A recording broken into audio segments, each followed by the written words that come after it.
cannibalism case leaves the fall by the palawan town.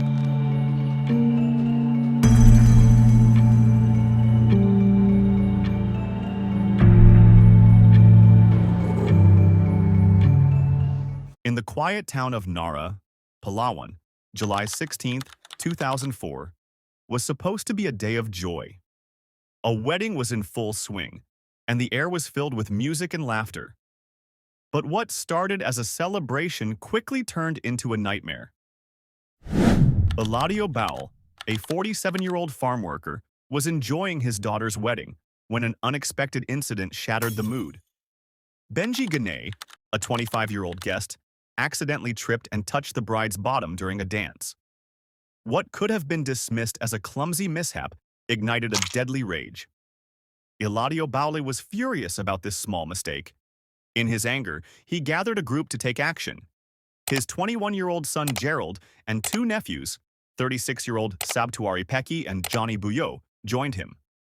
The four men found Ganay hours after the incident, forced him onto a tricycle, and took him into the woods. There, they brutally stabbed him to death. But the horror didn't end there.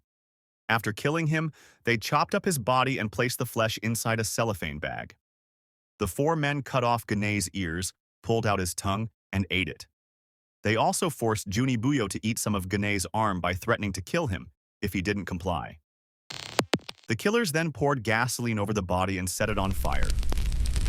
They threw parts of Ganay's skull and bones into a nearby creek, hoping the rain would wash away the evidence.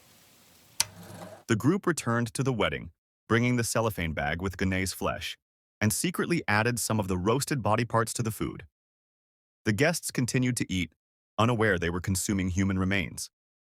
The killers even took some of the flesh home, where they ate it with friends and drunken villagers who were at the wedding.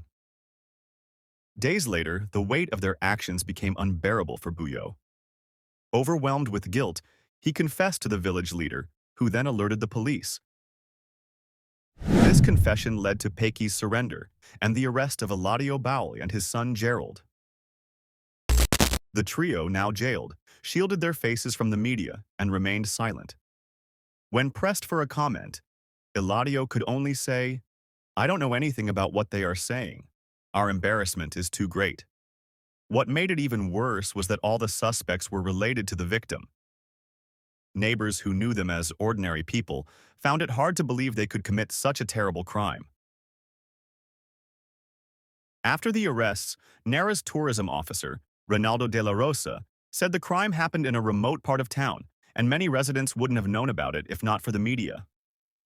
The first reports didn't give many details and made it seem like it's part of our culture, he said. De la Rosa added that Narra's tourism was suffering due to the case, just as the town was about to promote its beaches, waterfalls, mountain trails, and hot springs.